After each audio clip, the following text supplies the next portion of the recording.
ህጉም ያለው መድኃኒት አስፈልገው ህግም የሌለው መድኃኒት አስፈልገው ወደ አሕዛብ ቤት አይሄዱ። ያ የተስፋ ቃል የነሱ አይደለም፣ ያ መንግስት የነሱ አይደለም። ምግቡን አብሮ የሚመገብ የለም፣ ውሃውን አብሮ የሚጠጣ የለም። አይሁድም የመጣ ነው፣ ከግሪክም የመጣ ነው፣ ወይም ከአሕዛብ። አንድ ኃጢአተኛ አይሁድ ከአንድ አሕዛብ የተሻለ ነው።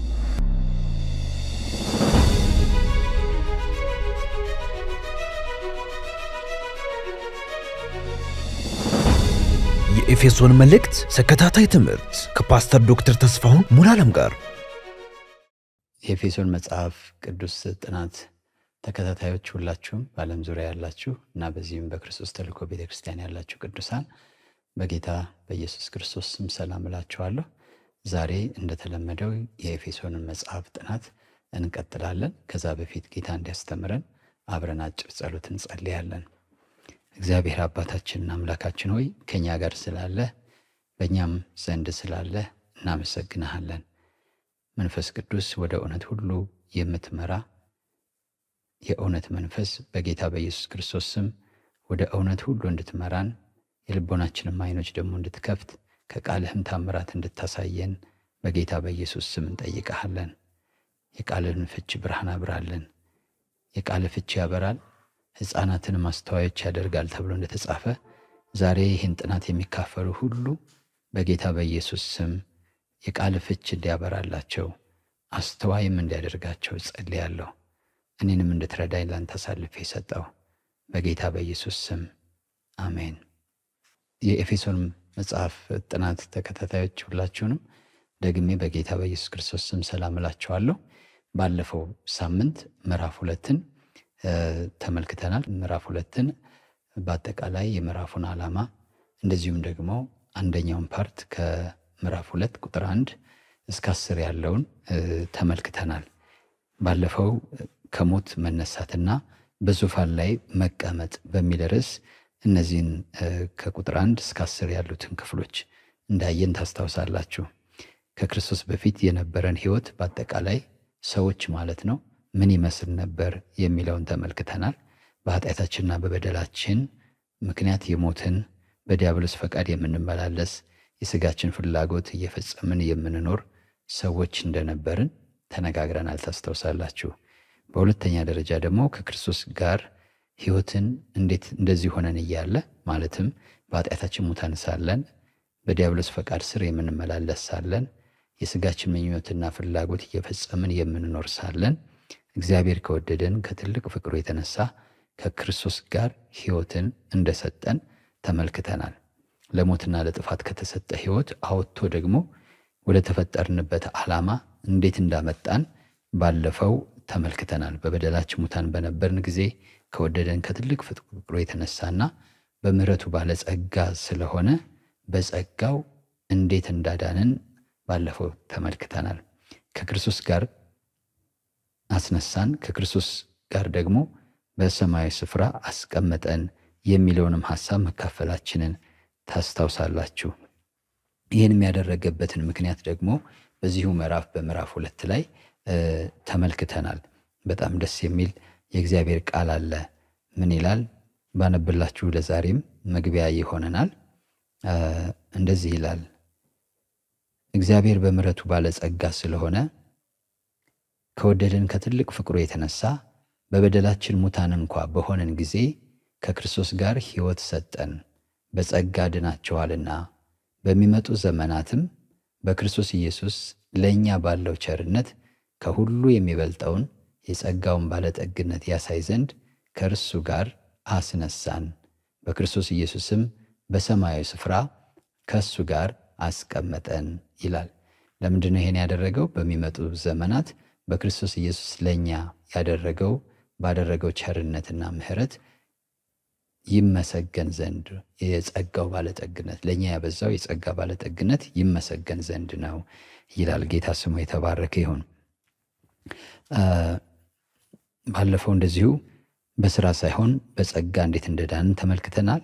ከዛም ደግሞ እግዚአብሔር ዓለም ሳይፈጠር ላዘጋጀን መልካም ስራ እንዴት እንዳበቃን በክርስቶስ ኢየሱስ ማለት ዳግመኛ በመፍጠር እንዳበቃን አይተናል። ዛሬ የምዕራፍ 2ን ሁለተኛ ክፍል እንመለከታለን። የምዕራፍ 2 ሁለተኛ ክፍል ከቁጥር 11 እስከ ቁጥር 22 ያለው ነው።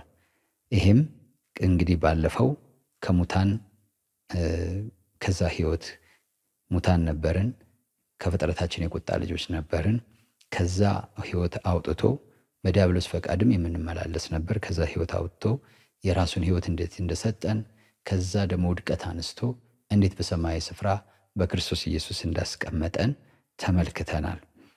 ዛሬ የምናየው በቤተ መቅደስ ውስጥ ወይም በማደሪያው እንዴት እንድንኖር እግዚአብሔር እንዳደረገ እንመለከታለን ማለት ነው። በቤተ መቅደስ ውስጥ እንዴት እንድንኖር እንዳደረገ እንመለከታለን ከቁጥር 11 እስከ ቁጥር 22። በዚህ ስር ሀብላችሁ መያዝ ትችላላችሁ። አሕዛብ ያለ ክርስቶስ የነበሩበትን ሁኔታ እንመለከታለን። አሕዛብ ሲባል ከአይሁድ የተለዩ ማለት ነው። በዚህ ዘመን ቢሆን እኛንም ይጨምራል እና በዚህ ክፍል ውስጥ የምናየው የሚናገረው ሐዋርያው ጳውሎስ አሕዛብ ለተባሉ ወይም አረማውያን ለሚባሉ ያለ ክርስቶስ ሳሉ ማን እንደሆኑና በክርስቶስ ደግሞ ማንና ምን እንደሆኑ የሚናገርበትን ክፍል እናያለን።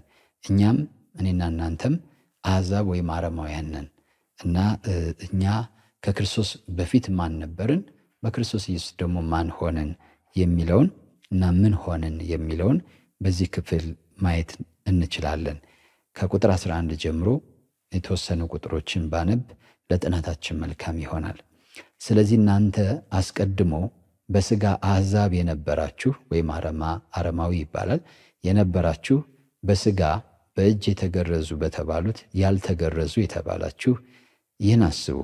በዚያ ዘመን ከእስራኤል መንግሥት ርቃችሁ ለተስፋውም ቃል ኪዳን እንግዶች ሆናችሁ በዚህ ዓለም ተስፋን አጥታችሁ ከእግዚአብሔርም ተለይታችሁ ያለ ክርስቶስ ነበራችሁ።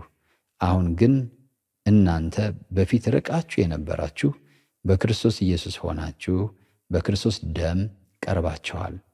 እርሱ ሰላማችን ነውና ሁለቱን ያዋሃደ በአዋጅ የተነገሩትንም የትእዛዛትን ሕግ ሽሮ በመካከል ያለውን የጥል ግድግዳን በሥጋው ያፈረሰ፣ ይህም ከሁለታቸው አንድን አዲስ ሰው በራሱ ይፈጥር ዘንድ ሰላምንም ያደርግ ዘንድ ጥልንም በመስቀሉ ገድሎ በእርሱ ሁለታቸውን በአንድ አካል ከእግዚአብሔር ጋር ያስታርቅ ዘንድ ነው። መጥቶም ርቃችሁ ለነበራችሁ ለእናንተ ሰላምን፣ ቀርበውም ለነበሩት ሰላምን የምሥራች ብሎ ሰበከ። በእርሱ ሥራ ሁላችን በአንድ መንፈስ ወደ አብ መግባት አለንና። እንግዲያስ ከእንግዲህ ወዲህ ከቅዱሳን ጋር ባላገሮችና የእግዚአብሔር ቤተሰቦች ናችሁ እንጂ እንግዶችና መጻተኞች አይደላችሁም። በሐዋርያትና በነቢያት መሠረት ላይ ታንጻችኋል። የማዕዘኑም ራስ ድንጋይ ክርስቶስ ኢየሱስ ነው። በእርሱም ሕንፃ ሁሉ እየተጋጠመ በጌታ ቅዱስ ቤተ መቅደስ እንዲሆን ያድጋል። በእርሱም እናንተ ደግሞ ለእግዚአብሔር መኖሪያ ለመሆን በመንፈስ አብራችሁ ትሰራላችሁ ይላል። ያው የኤፌሶን መጽሐፍ ባለፈው እንደተነጋገር ነው ምንም የምንዘለው የሌለ በጣም በጥሞናና በትኩረት ልናጠናው በመንፈስ ቅዱስ እርዳታ ልንመለከተው የሚገባ አስደናቂ መጽሐፍ ነው። በትንሽ ክፍል ውስጥ በጣም ብዙ እውነቶችን የሚናገር ክፍል ነው። በዚህ ክፍል ሀ ብላችሁ መያዝ ትችላላችሁ ለጥናታችሁ እንዲመች፣ ወይም ኤ ብላችሁ መያዝ ትችላላችሁ። አሕዛብ ያለ ክርስቶስ እነማን ነበሩ የሚለውን ያሳየናል። እኛም ያለ ክርስቶስ ምን አይነት ሰዎች ነበርን የሚለውን እዚህ ላይ አብረን መረዳት እንችላለን። አንደኛ አሕዛብ ያለ ክርስቶስ በነበሩበት ጊዜ ከእስራኤል ኅብረት ወይም መንግሥት የራቁ ነበሩ። የእስራኤል መንግሥት እግዚአብሔር ያቋቋመው መንግሥት ነበረ እና ከዛ የራቁ ነበሩ። እንደዚህ ይላል፣ ስለዚህ እናንተ አስቀድሞ በሥጋ አሕዛብ የነበራችሁ፣ በሥጋ በእጅ የተገረዙ በተባሉት ያልተገረዙ የተባላችሁ ይህን አስቡ። በዚያ ዘመን ከእስራኤል መንግሥት ርቃችሁ ለተስፋውም ቃል ኪዳን እንግዶች ሆናችሁ ይላል። ስለዚህ ከእስራኤል መንግሥት እግዚአብሔር ካቋቋመው በነ ዳዊት፣ በነ ሰሎሞን፣ በነ ሕዝቅያስ በሌሎቹ ከተመራው መንግሥትና ተስፋ ካለው መንግሥት የራቁ ነበሩ። ሁለተኛ ለተስፋው ቃል ኪዳን እንግዶች ነበሩ። ማለት የተስፋው ቃል ኪዳን እግዚአብሔር ለአብርሃምና ለዘሩ የሰጠው የተስፋ ቃል ኪዳን ከዘርዘሩ ሲዋረድ ለእስራኤል ደርሷል። እነዚህ አሕዛብ ለዛ የተስፋ ቃል እንግዶችና መጻተኞች ነበሩ። በሶስተኛ ደረጃ ደግሞ ያለ ተስፋና በዚህ ዓለም እየኖሩ ያለ ተስፋና ያለ ክርስቶስ ወይም ያለ እግዚአብሔርና ያለ ክርስቶስ ነበሩ። ስለዚህ ከእስራኤል መንግስት የራቁ ነበሩ። ለተስፋው ቃል ኪዳን እንግዶች ነበሩ። አይመለከታቸውም ነበር። ወራሾች አልነበሩም። እንደዚሁም ደግሞ አምላክ የለሾች ነበሩ።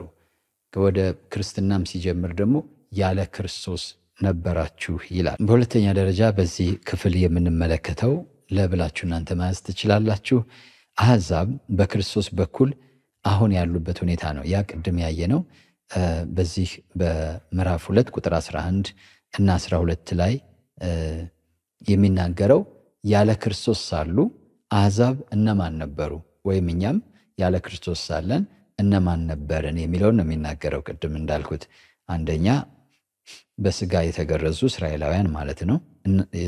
እነሱ በስጋ እጅ ደግሞ ያልተገረዛችሁ እናንተ በዚያ ዘመን ከእስራኤል መንግስት ርቃችሁ በእነሱ ዘንድ እንዲህ ነበር የምትታዩት። የእስራኤል መንግስት ውስጥ እድል ፋንታ የላችሁም፣ ህብረት የላችሁም።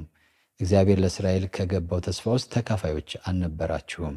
ስለዚህ ከቃል ኪዳን የራቃችሁ ከእስራኤል መንግስት የተለያችሁ ነበራችሁ ይላል።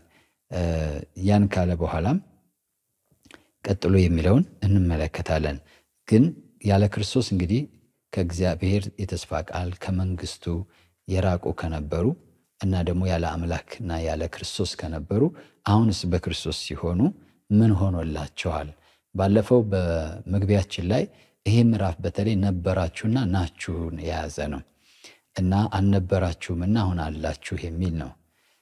እነዚህ ነገሮች የያዘ ነው። ድሮ ከፍጥረታችሁ የቁጣ ልጆች ነበራችሁ፣ በኃጢአታችሁና በበደላችሁ ሙታን ነበራችሁ፣ የዲያብሎስ ሐሳብና ፈቃድ አገልጋዮች ነበራችሁ ይልና እንዲህ በነበራችሁ ጊዜ እግዚአብሔር ከወደዳችሁ ከትልቅ ፍቅሩ የተነሳ እንዲህ እንኳን በሆናችሁ ጊዜ እርሱ እንደገና ኃጢአታችሁን ይቅር አላችሁ ይላል። በደላችሁን ይቅር አላችሁ፣ ሕይወት ከክርስቶስ ጋር ሰጣችሁ፣ ከዛ ከእርሱ ጋር ደግሞ አስነሳችሁ፣ ከእሱ ጋር ደግሞ በሰማያዊ ስፍራ አስቀመጣችሁ ይላል። አሁን ደግሞ እንደገና ምንድን ነው የሚለው? በክርስቶስ ባልነበራችሁ ጊዜ በዛን ጊዜ በስጋ የተገረዙ በተባሉት ዘንድ እናንተ ያልተገረዘ የምትባሉ ነበራችሁ። ስድብ ነው ያልተገረዘ። በዛን ዘመን አረማዊ ከተባለ ምግቡን አብሮ የሚመገብ የለም፣ ውሃውን አብሮ የሚጠጣ የለም። እንደ ገጠር ልማድ ደግሞ እሳት እንኳን የሚጭር አብሮ የለም፣ ቡና አብሮ የሚጠጣ የለም።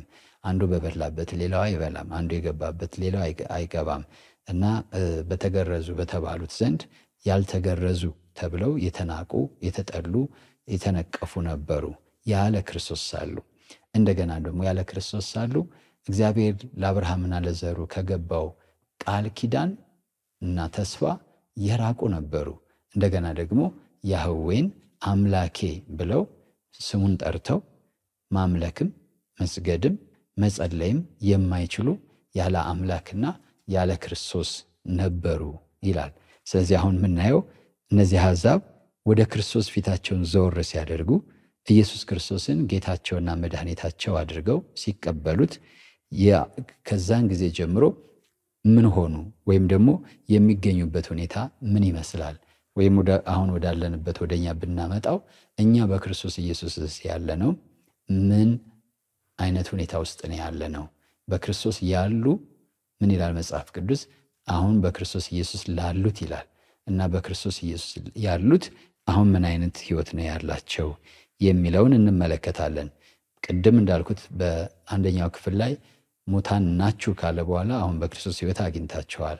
በዲያብሎስ ፈቃድ ትመላለሱና በደለኞችና ኃጢአተኞች ነበራችሁ ካለ በኋላ አሁን በደላችሁን ኃጢአታችሁን ይቅር ብሏቸዋል እንዳለ ሁሉ እዚህም ላይ ደግሞ መጀመሪያ ላይ የተናገራቸውን ሶስቱን ጉድለቶች የሚሞላ ነገር በክርስቶስ ኢየሱስ እንደተደረገላቸውና አሁን ያሉበት ሁኔታ ከመጀመሪያው ሁኔታቸው የተለየ እንደሆነ ይናገራል። ቁጥር 13 ላይ ብንመለከት አሁን ግን ይላል። አያችሁ፣ ቅድም እንዳልኩት ነው። መጀመሪያ ላይ ምዕራፍ 2 ቁጥር 1 ላይ ነበራችሁ ብሎ ከዛ ግን አሁን የሆኑትን ነው የሚናገረው። ስለዚህ አሁን ግን ክርስቲያን ሁልጊዜ የነበረውን እና አሁን የሆነውን ለይቶ ማወቅ አለበት። አሁን የሆነውን ነኝ ብሎ እውቅና መስጠት። ተምሮ ከሆነ እግዚአብሔር ምሮኛል፣ ይቅር ብሎት ከሆነ ይቅር ብሎኛል፣ ጸድቆ ከሆነ ጸድቅ ያለው፣ ተቀድሶ ከሆነ ተቀድሶኛል፣ የእግዚአብሔር ልጅ ከሆነ አሁን የእግዚአብሔር ልጅ ነኝ ብሎ ነው መጀመር ያለበት እንጂ ሁልጊዜ በውሸት ትህትና እኔ እንደዚህ ነኝ እያለ የድሮውን ነገሩን ክሌም የሚያደርግ ከሆነ ከእምነት መስመር ይወጣል ማለት ነው። ስለዚህ ሐዋርያው ጳውሎስ አሁን ግን ብሎ ቁጥር 13 ላይ አሁን አሕዛብ ያሉበትን ሁኔታ ይናገራል። አሁን ግን እናንተ በፊት ርቃችሁ የነበራችሁ፣ ከምን ርቀው የነበሩ? ከእስራኤል መንግስት ርቀው የነበሩ፣ ከተስፋው ኪዳን ርቀው የነበሩ፣ ከአምላክም ርቀው የነበሩ እነዚህ ማለት ነው። አሁን ግን ይላል። ይሄ በጣም ደስ የሚል ነው። ሁላችንም የትናንትና እና ያሁን የነበራችሁና የናችሁ ህይወት አለን። ስለዚህ የነበርነውን ህይወት ቀብረን አሁን ናችሁ የተባልነውን ህይወት በክርስቶስ ኢየሱስ መኖር ይኖርብናል ማለት ነው ወገኖቼ። አሁን ግን እናንተ በፊት ርቃችሁ የነበራችሁ በክርስቶስ ኢየሱስ ሆናችሁ በክርስቶስ ደም ቀርባችኋል። በክርስቶስ ኢየሱስ ኢን ክራይስት ሆናችሁ ኢየሱስ ክርስቶስ ባፈሰሰው ደም ወደ ምን ቀርባችኋል? ቀጥሎ ይዘረዝረዋል። ቀርባችኋል። አሁን ሩቅ አይደላችሁም። በእርግጥ የጌታ ኢየሱስ ክርስቶስ ደም የመቅረቢያ ደም ነው፣ የቁርባን ደም ነው። ቁርባን ማለት መቅረብ ማለት ነው። ቀሪብ ከሚል የመጣ ነው እና በዕብራይስጥ ማለት ነው። ስለዚህ ቀርባችኋል። በምንድን ነው የቀረባችሁት? በክርስቶስ ኢየሱስ ደም ቀርባችኋል። ከመጀመሪያው ብናይ ወደ እግዚአብሔር መንግስት ቀርባችኋል። ወደ የቃል ኪዳኑ የተስፋው ኪዳን ወራሾች ሆናችኋል። እንደገና ከእስራኤል ተስፋ አልነበራችሁም፣ ህብረትና አንድነት አልነበራችሁም። አሁን ቀጥሎ ግን እንዲያውም ከቅዱሳን ጋር እናንተ ባለአገሮች ሲቲዘንስ ኤንድ የእግዚአብሔር ደግሞ ቤተሰቦች ናችሁ ይላል። በደንብ እንመለከተዋለን ይሄን ወገኖቼ። እንደዚህ ይላል። አሁን ግን እናንተ በፊት ርቃችሁ የነበራችሁ ከተስፋው ቃል ከመንግስቱ እና ከአምላክ ርቃችሁ የነበራችሁ ያለ አምላክ ያለ ተስፋና ያለ መንግስት የነበራችሁ አሁን በክርስቶስ ኢየሱስ ሆናችሁ በክርስቶስ ደም ቀርባችኋል። እርሱ ሰላማችን ነውና ወይም እርሱ እርቃችን ነውና ማለት ይቻላል። ማለት እነዚህ የራቅንባቸውን ነገሮች ያስማማ ማለት ነው። አንድ ያደረገ ማለት ነው። ሰላማችን ነውና ማን? ክርስቶስ። ሰላማችን ስንል አንድ ከአምላክ ጋር፣ ሁለት ከእስራኤል ጋር ከተስፋው ቃል ጋር እግዚአብሔር ከገባው የተስፋ ቃል ጋር ያስታረቀን ያስማማን መካከለኛ የሆነን ማለት ነው። እርሱ ሰላማችን ነውና ይላል። ክብር ለጌታ ይሁን። በብሉይ ኪዳን እግዚአብሔር ሰላማችን የሚል ጀሆቫ ሻሎም የሚል ስም ተሰጥቶት ነበረ። አሁን ግን ክርስቶስ እሱ ራሱ ሰላማችን ወይም አስታራቂያችን፣ አስማሚያችን፣ አዛማጃችን ወይም ደግሞ መካከለኛችን ነው ማለት ነው። ሁለቱን ምን ያደረገ? ያስማማ ያዋሃደ ማለት ነው። እርሱ ሰላማችን ነውና ሁለቱን ያዋሃደ በአዋጅ የተነገሩትንም የትእዛዛትን ሕግ ሽሮ በመካከል ያለውን የጥል ግድግዳን በስጋው ያፈረሰ። አይሁድንና አሕዛብን የሚለያቸው እግዚአብሔር በሲና ተራራ ለአይሁድ የሰጣቸው ሕግ ነው። አሕዛብ ያ ሕግ የላቸውም፣ ያ አምላክ የላቸውም። እነዚህ በዚህ ምክንያት የተለዩ ናቸው እና አሁን ግን ክርስቶስ ኢየሱስ በትእዛዝ በአዋጅ የተነገሩትን የትእዛዛትን ሕግ ሽሮ በመካከል ያለውን የጥልን ግድግዳ በስጋው ያፈረሰ ማለት በስጋው ማለት ይሄ ደሙ እንግዲህ ከስጋው የመጣ ነው። ጌታ ኢየሱስ ክርስቶስ ከሰማይ ሰማያት ወርዶ ከቅድስት ድንግል ማርያም ተወልዶ ሰው በሆነ ጊዜ የተገኘው ነው ስጋ የሚባለው። ያ ስጋ ደግሞ በመስቀል ላይ በመቆረስ ሲደማ ደም የእርቅ ደም ሆነ፣ የአንድነት ደም ሆነ። ስለዚህ የትእዛዛትን ሕግ ሽሮ በአዋጅ የተነገሩትን የትእዛዛትን ሕግ ሽሮ በመካከል ያለውን የጥል ግድግዳን በስጋው አፈረሰ። ጌታ ኢየሱስ ክርስቶስ የጥሉን ግድግዳ በአሕዛብና በአይሁድ መካከል እንደገና ያለ አምላክ ነበሩ አይደለም፣ በአምላክና በአሕዛብ መካከል የነበረውን የጥል ግድግዳ አፈረሰው። ለምን? ኃጢአተኛ አድርጎ የኮነናቸው ሕጉ ነው ማለት የአምልኮ ስርዓቱ እና ሕጉ አሕዛብን ኮንኗቸዋል፣ ከአይሁድ ለይቷቸዋል። እንደዚሁ ደግሞ ኃጢአት ከእግዚአብሔር ለይቷቸዋል። ስለዚህ ሁለቱንም ጌታ ኢየሱስ ክርስቶስ በስጋ ተገልጦ አፈረሰ ማለት ነው። ግድግዳውን አፈረሰ ማለት ለዚህ ምሳሌ እንዲሆን በመስቀል ላይ በዋለ ጊዜ ተፈጸመ ሲል የቤተ መቅደሱ መጋረጃ ከላይ ወደ ታች ተቀደደ ይላል። ማለት ምን ማለት ነው? ሰውንና እግዚአብሔርን ለይቶት የነበረው። እነዚህ አሕዛብ ግን ሰውና እግዚአብሔርን ለይቶት በነበረው ግድግዳ ብቻ አይደለም፣ ኢቭን አይሁድ ጋር እንኳን ህብረት እንዳይኖራቸው የለየ በትእዛዛት በአዋጅ የተነገረ የትእዛዛት ቃል ነበረ። እርሱንም ጌታ ሻረው ማለት ነው። አዲስን ትእዛዝ ሰጣቸዋለሁ ብሎ እንደዛ አደረገ። ጌታ ስሙ የተባረከ ይሁን። ስለዚህ የጥልን ግድግዳ በስጋው ያፈረሰ፣ ይህም ከሁለታቸው አንድን አዲስ ሰው በራሱ ይፈጥር ዘንድ ነው። ይህን የጥል ግድግዳ ያፈረሰው አይሁድ አሕዛብ የሚለውን ነገር አፈረሰው እና ሁለቱን ያዋሃደ አሕዛብንና እስራኤልን ማለት ነው፣ ወይም አይሁድን አዋሃደ። ሁለቱን የት ላይ ነው ያዋሃዳቸው? በአንድ አካል። ያም አካል ማን ነው? ክርስቶስ ነው። ስለዚህ በክርስቶስ መካከለኛነት ማለት ክርስቶስ አይሁድም አይደለም አሕዛብም አይደለም። ክርስቶስ የእግዚአብሔር ልጅ ነው፣ ወይም ኋለኛው አዳም ነው፣ ወይም ደግሞ አዲሱ ሰው ነው ክርስቶስ። ስለዚህ ከክርስቶስ ዳግመኛ በመወለድ አይሁድነትም የማይጠቅም ሆኖ ማለት ነው፣ እንደገና አሕዛብነትም የማይጎዳ ሆኖ ሁለቱን በአንድ አካል ወይም በአዲስ ሰው አይሁድ የማይባልበት፣ አሕዛብ የማይባልበት፣ ግሪክ የማይባልበት፣ ጨዋ የማይባልበት ያና ይህ ሳይሆን መታወቂያው ክርስቶስ የሆነበትን አንድ አዲስ ሰው በክርስቶስ ፈጠረ። ክብር ለጌታ ይሁን። ይህን ከገላትያ መጽሐፍ ታስታውሳላችሁ ብዬ አስባለሁ። ገላትያ ምናልባት ባለፈው በነበረው ጥናት ካስታወሳችሁ ምዕራፍ 6 ቁጥር 15 ላይ በክርስቶስ ኢየሱስ አዲስ ፍጥረት መሆን ይጠቅማል እንጂ መገረዝ ማለት አይሁድ መሆን ቢሆን ወይም አለመገረዝ አሕዛብ መሆን አይጠቅምም። በክርስቶስ ኢየሱስ አዲስ ፍጥረት መሆን ከዚህ በፊት ያልነበረ ማለት ነው አዲስ ፍጥረት ማለት። ስለዚህ ከእናትና ከአባታችን የተወለድን አሮጌ ፍጥረት አለን። ክርስቶስን አምነን ስንቀበል ከእግዚአብሔር ስንወለድ ግን አዲስ ፍጥረት እንሆናለን። ሁለተኛ ቆሮንቶስ ምዕራፍ 5 ቁጥር 17 ሁሌ የሚጠቀስ ቃል አለ አይደለ? ማንም በክርስቶስ ቢሆን አዲስ ፍጥረት ነው፣ ከዚህ በፊት ያልነበረ አይነት ፍጥረት ነው ማለት ነው። ስለዚህ እግዚአብሔር አምላክ በአይሁድና በአሕዛብ መካከል ያለውን የኔነት እርቀት እና ክፍተት የዘጋውና መፍትሄ የሰጠው ሁለቱንም በማስወገድና ሌላን አዲስ ሰው በመፍጠር ነው። ማለትም በክርስቶስ ኢየሱስ አዲስ ፍጥረት መሆን ይጠቅማል እንጂ መገረዝ ቢሆን አለመገረዝ ቢሆን አይጠቅምም። ስለዚህ በክርስቶስ ኢየሱስ አዲስ የሆነው ፍጥረት አንድ ነው። ከአይሁድም የመጣ ነው፣ ከግሪክም የመጣ ነው፣ ወይም ከአሕዛብ የመጣና በክርስቶስ ኢየሱስ አንድ የሆነ ማለት ነው። ስለዚህ ሮሜ ምዕራፍ 3 ላይ ሁሉም ኃጢአትን ሰርተዋል የሚል አንብበናል አይደል? ሁሉም ሲል በአውዳዊ ሐሳቡ ጽንሰ ሐሳቡ ምን ማለቱ ነው? ሁሉም የሚለው አይሁድም ቢሆኑ ግሪክም ቢሆኑ ወይም አሕዛብም ቢሆኑ አይሁድም ቢሆኑ ሁሉም ኃጢአትን ሰርተዋል። እነዛ በሕግ ኃጢአትን ሰርተዋል። የተሰጣቸው ሕግ አለ፣ ሊጠብቁ አልቻሉ። እነዚህ በሕሊና ኃጢአትን ሰርተዋል። ሕሊና አላቸው፣ መጠበቅ አልቻሉም። ስለዚህ አሕዛብም ቢሆን ኃጢአት ሰርተዋል፣ አይሁድም ቢሆን ኃጢአት ሰርተዋል። ስለዚህ ለሁለቱም መድኃኒት ያስፈልጋቸዋል። ያ መድኃኒት ደግሞ ክርስቶስ ነው።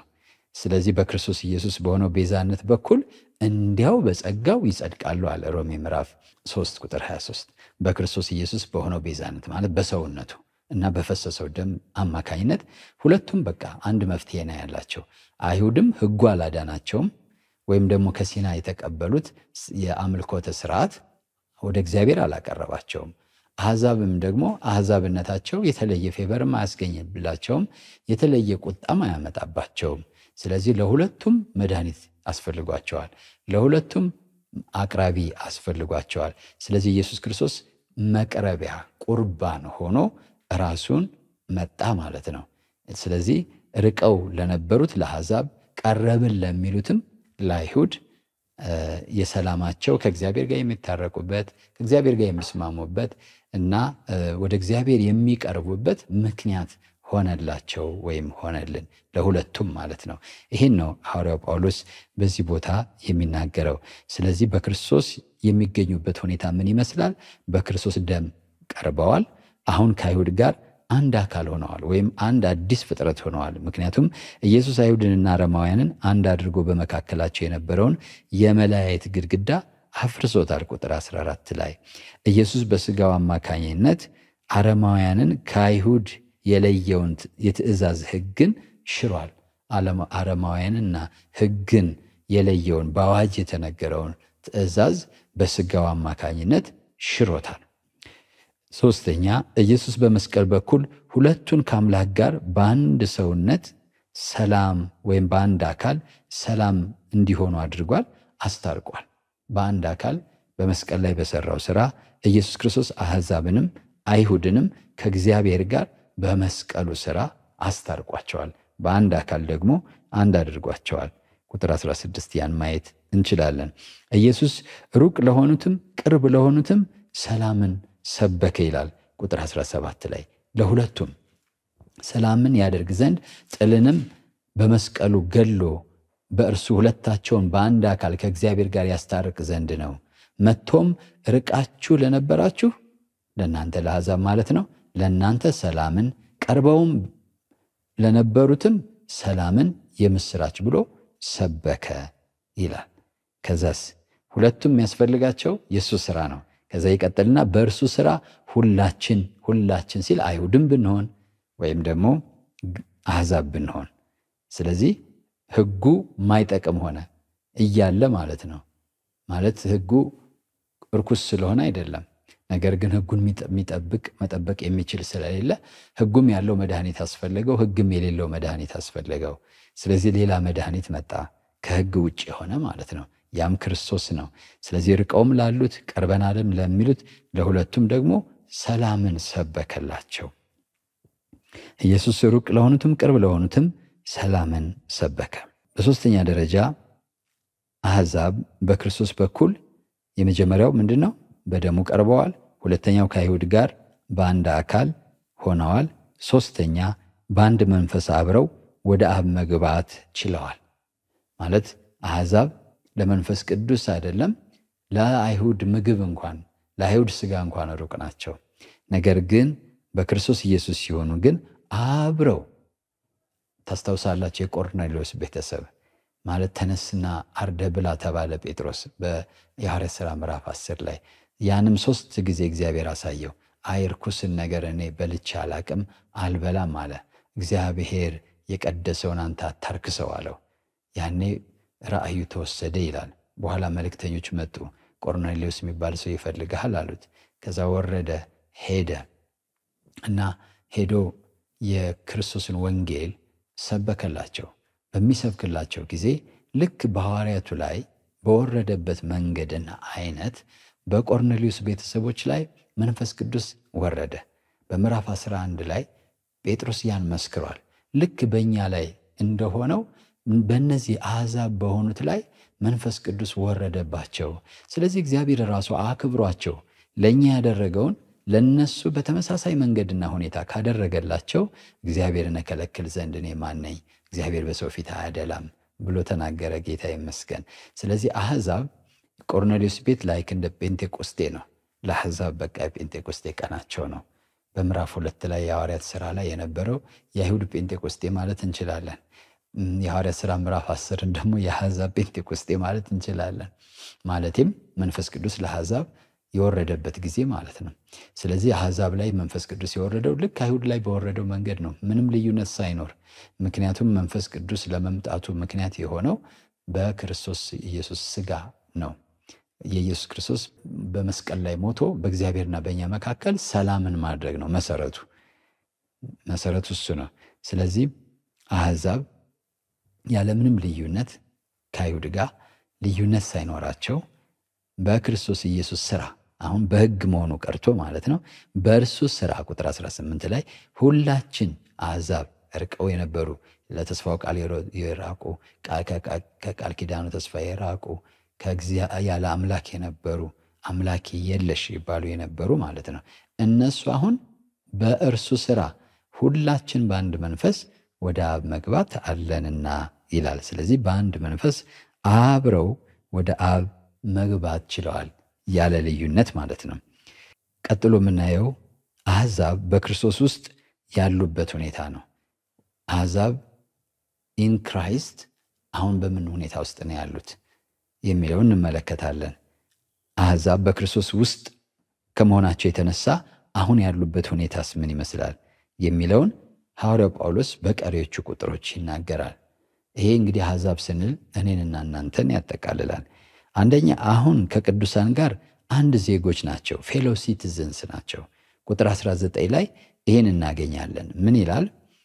እንግዲያስ ከእንግዲህ ወዲህ ከቅዱሳን ጋር ባለአገሮችና የእግዚአብሔር ቤተሰቦች ናቸው። ለእኛ ይሄ ብዙ ትርጉም ላይሰጠን ይችላል። ከቅዱሳን ጋር ከመላእክት ጋር ብንባል ነው በጣም የሚገርመን። ነገር ግን ቅዱሳን በመጽሐፍ ቅዱስ ላይ ከመላእክት የበለጠ ስፍራ ነው ያላቸው። እነዚህ ሰዎች ከቅዱሳን ጋር አይደለም፣ ከአንድ ኃጢአተኛ አይሁድ ጋር እድል ፋንታ ያልነበራቸው ሰዎች ናቸው። አንድ ኃጢአተኛ አይሁድ ከአንድ አሕዛብ የተሻለ ነው። ለምን? ቃል ኪዳን አለው። ለምን? አምላክ አለው። ለምን? ተስፋ አለው። እነዚህ ግን አልነበራቸውም። አሁን ግን የሚነግራቸው ነገር ከቅዱሳን ጋር አብራችሁ ዜጎች ሆናችኋል። ባለአገሮች የሚለው ሀገር ያላችሁ ዜግነት ያላችሁ ናችኋል። ከማን ጋር? ከቅዱሳን ጋር ፌሎ ሲቲዝንስ ዊዝ ዘ ሴንትስ ሆናችኋል ይላል። ከነ አብርሃም፣ ከነ ይስሐቅ፣ ከነ ያዕቆብ፣ ከነ ዳዊት፣ ከነ ሳሙኤል፣ ከነ ሕዝቅኤል፣ ከነ ዳንኤል ከነዚህ ቅዱሳን ሁሉ ጋር አብራችሁ ባላገሮች ወይም ዜጎች ሆናችኋል። ሀገር ያላችሁ። ያ እነ አብርሃም ሀገር አለን ብለው በድንኳን ሲኖሩ ተስፋ ነበራቸው። አሁን የዛ ተስፋ ወራሽ ሆናችኋል። የምትመጣው ከተማ የናንተ ነው። የሚመጣው ሀገር የናንተ ነው። የሚመጣው መንግስት የናንተ ነው። መንግስተ ሰማያት ቀርባለችና ንስሐ ግቡ እያለ ጌታ ኢየሱስ ክርስቶስ ሰበከ። ሐዋርያቱን ደግሞ ምን አላቸው? ወደ ጠፉት ወደ እስራኤል ቤት እንጂ ወደ ሌላ እንዳትሄዱ። ለምን? አሁን በክርስቶስ ኢየሱስ የመስቀል ስራ ገና ሰላም አላደረገም ነበርና በስጋው ወራት ሐዋርያቱ ምን አለ? ወደ አሕዛብ እንዳትገቡ፣ ወደ ጠፉት ወደ እስራኤል ቤት ብቻ ሂዱ እና ሄዳችሁ የእግዚአብሔር መንግስት ወደ እናንተ መታለችና ንስሐ ግቡ በሏቸው አለ እና በዛች ሰዓት እንኳን የተገለሉ ነበሩ። ወደ አሕዛብ አትሂዱ ተብለው ወደ አሕዛብ ቤት አይሄዱም። ያ የተስፋ ቃል የነሱ አይደለም። ያ መንግስት የነሱ አይደለም። ግን ጌታ ኢየሱስ ክርስቶስ በመስቀል ላይ ደሙን ባፈሰሰ ጊዜ ይሄን የጥል ግድግዳ ሰበረውና አሁን ምን ሆነ? እነ አብርሃም አገሬ ብለው የምትሻለውን ከተማ ይናፍቁ ነበር ይላል ዕብራውያን። የሚናፍቋት ትወርሳላችሁ የተባሉት መንግስትና አገር የዛ ሲቲዝን ሆኖ የዛ ዜጋ ሆኖ ክብር ለጌታ ይሁን። ይሄ በጣም አስደናቂ ነገር ነው። ያ ማለት እኔና እናንተ ማለት ነው። እኛ አሁን እንዲሁ ጌታን ስላገኘን ከተስፋው ቃል መራቅ ያለ አምላክ መሆን ማለት ምን ማለት እንደሆነ ስለማይገባን ብዙ ላናደንቅ እንችላለን። ግን በዛ ዘመን ይኖሩ የነበሩ ግን ልዩነቱ ግልጽ ስለሆነ በጣም እግዚአብሔርን ያመሰግናሉ። እኔንም ከቅዱሳን ጋር ቆጠርከኝ፣ ባላገር አደረግከኝ፣ ዜጋ አደረግከኝ የመንግስትህ ብለው ይደነቃሉ፣ ይደመማሉ። ይሄ ብቻ ራሳቸውንና ሕይወታቸውን ያላቸውን ሁሉ ለጌታ እንዲሰጡ ያስገድዳቸዋል። ክብር ለጌታ ይሁን። የመጀመሪያው ይሄ ነው። ሁለተኛው ቁጥር 19 ላይ እዛው ላይ አሁን የእግዚአብሔር ቤተሰቦች ናችሁ ይላል። አሁን በጣም የሚገርም ነው። ድሮ የአይሁድ ቤተሰብ መሆን ከባድ ነው። የአይሁድ ዜጋ መሆን ከባድ ነው። አሁን ግን ያ አልፎ ማለት ነው እናንተ የእግዚአብሔር ቤተሰብ ሆናችኋል ይላል። ከእንግዲህ ወዲህ ከቅዱሳን ጋር ባላገሮችና የእግዚአብሔር ቤተሰቦች ናችሁ፣ የአምላክ ቤተሰብ አባል ናችሁ ይላል። እንዴት አይነት መታደል ነው! በክርስቶስ ኢየሱስ ስናምን እኔና እናንተ የአንድ ሃይማኖት አባል አይደለንም። የእግዚአብሔር ቤተሰብ the household of God የእግዚአብሔር ቤተሰብ አባል ሆነናል። ብዙ ጊዜ እንደምናገረው ቤተሰባችን ውስጥ ቤተሰብ ለምንቆጥራቸው እነማን ናቸው? ቤተሰባችሁ ሲባል ወንድም፣ እህት፣ እናት፣ አባት አይደለም እሱ ማለት ነው። የእግዚአብሔር ቤተሰቦች ናችሁ ማለት ወንድሞች አሉ፣ እግዚአብሔር አብ አለ፣ መንፈስ ቅዱስ አለ፣ ጌታ ኢየሱስ አለ። የዚህ ቢግ ፋሚሊ ሜምበር ተደረግን በክርስቶስ ማለት ነው።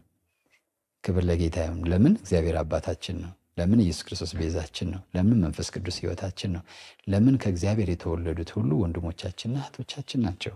ስለዚህ የዚህ ቢግ ፋሚሊ፣ የዚህ ሮያል ፋሚሊ፣ የዚህ ንጉሳዊ ቤተሰብ አባል ሆናችሁ ይላል። እነማን? ከመጀመሪያው ስትመጡ ምዕራፍ 2 ላይ በበደላችሁና በኃጢአታችሁ ሙታን የነበራችሁ ከፍጥረታችሁ የቁጣ ልጆች የነበራችሁ የልቦናችሁን ፈቃድ እያደረጋችሁ ትኖሩ የነበር ለዲያብሎስ ሐሳብና ፈቃድ በአየር ላይ ስልጣን ላለው መንፈስ አለቃ ፈቃድ ትገዙ የነበራችሁ እናንተ አሁን እና ደግሞ ከዛ ቀጥሎ ደግሞ ከተስፋው በዚህ ምክንያት ከተስፋው ቃል የራቃችሁ ያለ ተስፋ የነበራችሁ ኪዳን ያልነበራችሁ እናንተ አሁን በክርስቶስ ኢየሱስ ሆናችሁ ቀርባችኋል። በሱ ሥራ ደግሞ ወደ አብ መግባት አግኝታችኋል። እሱ ብቻ አይደለም ሲቲዝን ሆናችኋል። እሱ ብቻ አይደለም የእግዚአብሔር ቤተሰብ አባል ሆናችኋል። ክብር ለጌታ ይሁን። ሁላችሁ የምትናገሩት መልካም ነው። እኔ የሰማይ ዜጋ ነኝ፣ እኔ የእግዚአብሔር ቤተሰብ አባል ነኝ። ክብር ለጌታ ይሁን። አሁን የጌታ የተቀደሰ ቤተ መቅደስ ናችሁ ይላል። የመቅደሱ አካል ብልቶች ሆናችኋል። ድሮ ወደ ቤተ መቅደሱ አደባባይ መድረስ አይችሉም። ወደ ድንኳን ወደ እግዚአብሔር ማደሪያ ድንኳን መድረስ አይችሉም አሕዛብ የሆኑ። ያ ለእስራኤል የተሰጠ ነው። ነገር ግን ከሱ አልፎ አሁን እግዚአብሔር በእናንተ ውስጥ የሚኖርባችሁ የእግዚአብሔር ቤተ መቅደስ እናንተ ራሳችሁ ሆናችኋል ይላል። ጌታ ስሙ የተባረከ ይሁን። ቁጥር 21 ላይ እንደዚህ ይላል። ቁጥር 20 ብጀምረው በሐዋርያትና በነቢያት መሰረት ላይ ታንጻችኋል ማለት የእግዚአብሔር ቤተ መቅደስ ያደረጋቸው ከሐዋርያትና ከነቢያት የተቀበሉት ትምህርት ነው እንጂ እንደ ድሮ ድንጋይ ተደርድሮ አይደለም። የእግዚአብሔር ቤት ማደሪያ ለመሆን ሰው የሚሰራው በእግዚአብሔር ቃል ነው። አንደኛ ጴጥሮስ ምዕራፍ 2 ላይ ለእግዚአብሔር ቤት ማደሪያ ለመሆን ትሰራላችሁ ይላል። በምን? በቃሉ ነው የምንሰራው። ስለዚህ ሐዋርያትና ነቢያት ጌታን እንድንቀበል ካስተማሩን ጀምሮ በክርስቶስ ደግሞ ስር ሰደን እንድንታነጽ ሲያደርጉን የጌታ ቤተ መቅደስ ለመሆን አብረን ተሰርተናል። አብረን ከቅዱሳን ጋር ሁልጊዜ በዚህ ጉዳይ በትኩረት እናገራለሁ። የእግዚአብሔር ዓላማ ኢንዲቪጁዋል ቴምፕል እንድንሆን ሳይሆን አብረን የእግዚአብሔር ማደሪያ ቤት እንድንሆን ነው። አብረን የእግዚአብሔር ማደሪያ ቤት እንድንሆን፣ እግዚአብሔር የሚያድርበት ቤት። እኔ በመካከላቸው አድራለሁ፣ በመካከላቸው እመላለሳለሁ ይላል። ስለዚህ የእግዚአብሔር ቤተ መቅደስ ማለት ምንድነው? እግዚአብሔር በመካከላችን ያድራል። እርስ በርሳችንን በመለኮታዊ ሕይወት አዋቅሮናል። ልክ ቤት እርስ በርሱ እንደሚዋቀር የማዕዘኑ ራስ ድንጋይ ክርስቶስ ነው፣ አያያዣችን ማለት ነው። እና በክርስቶስ ኢየሱስ እርስ በርሳችን ተያይዘናል። በክርስቶስ የሆንን አንድ ነን። በክርስቶስ የሆንን ክርስቶስ በዚህ አንድነት መሃል ያድራል። እግዚአብሔር በዚህ አንድነት መሃል ያድራል። አሁን በአዲስ ኪዳን የእግዚአብሔር ቤተ መቅደስ የቅዱሳን አንድነትና ህብረት ነው።